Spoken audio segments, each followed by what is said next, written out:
Okay, all right, Barry, thank you so much for joining us on the broadcast. Meanwhile, Arab leaders have endorsed Egypt's plan for the reconstruction of water in Gaza that would allow its residents to remain in the territory, in contrast to US President Donald Trump's plan that involves relocating the nearly 2.3 million Gaza residents to neighboring countries and redeveloping the region. Egyptian President Abdel Fattah al-Sisi has said that proposal has been welcomed by the Hamas leadership but criticized by Israel, but it has been accepted at the closing of a summit held in Cairo. Sisi also said that during the summit that he was certain President Trump would be able to achieve peace in the Israel-Hamas conflict. The summit was attended by the Emir of Qatar, the Vice President of UAE, Foreign Minister of Saudi Arabia, as well as UN Secretary-General Antonio Guterres. The Egyptian reconstruction plan would reportedly cost around $53 billion. My colleague Aditya Vadwan with us on the broadcast. Aditya, take our viewers through the details at a recent summit held in the Middle East. It seems as though Egypt is now leading the effort in conversation about how the reconstruction of war-torn Gaza should take place. Absolutely, Devika. It is not right now. Egypt is taking the lead when it comes to redevelop Gaza. Earlier, also Egypt was maintaining the same thing. And there was one instance, where an Egyptian leader had said that if Israel does not stop this war against Gaza, there will be consequences. Now, not only Egypt, even the Qatar is also joining hands with Egypt, to redevelop Gaza.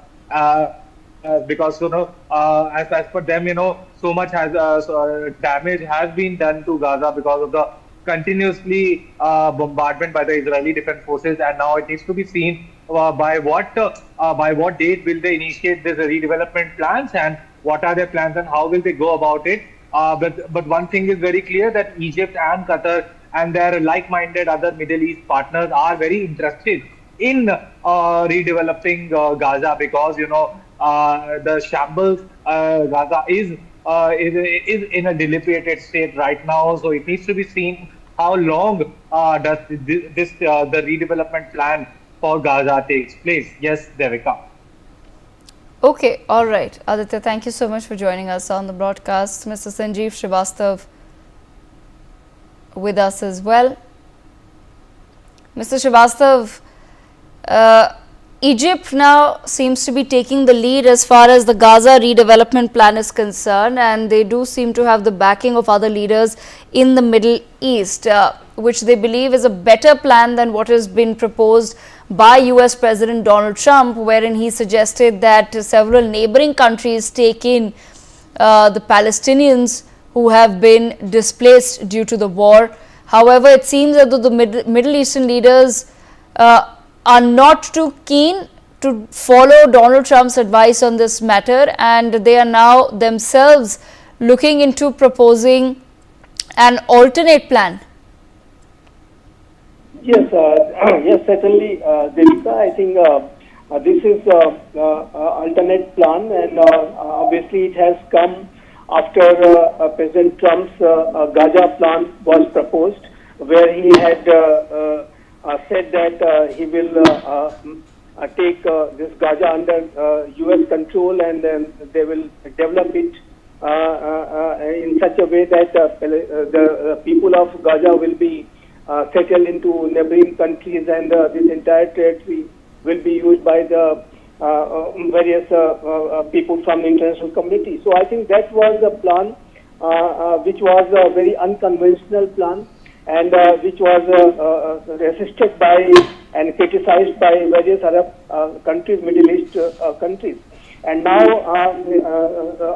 to respond to such kind of a proposal, they had said that they will have a meeting soon, and they had this meeting in Cairo, and now they have come up with their own plan of reconstruction of Gaza with the investment of about $53 billion US.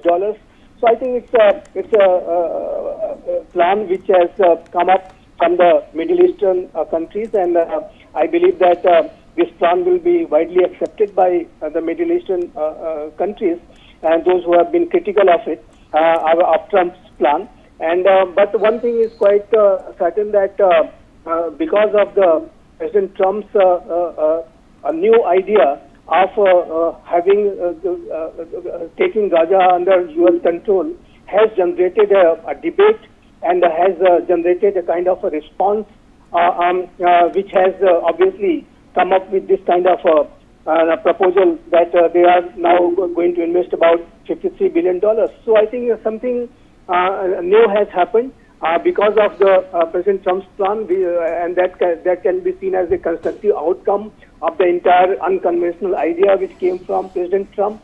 So I think that in that view, it's a good thing which has happened for the Gaza and people of Gaza. Obviously, in this plan, people will not be displaced because in President Trump's plan, it was proposed that the people of Gaza will be resettled to some other countries, and the entire population of Gaza will be shifted to other countries. So I think that was highly criticized by various countries, and now they have come up in response to that plan with their own plan. So I think it's a constructive development, and let's see how this kind of a plan is going to be implemented, and what kind of a response the U.S. does and Israel does to this kind of a proposal which is coming from Middle Eastern countries.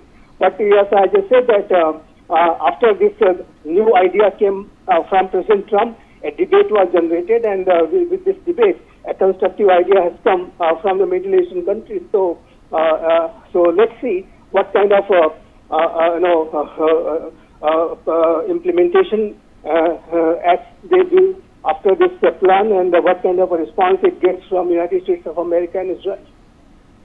Okay, all right, Mr. Srivastav, thank you so much for joining us on the broadcast with your perspective. And with that, viewers, we sip into a very quick break.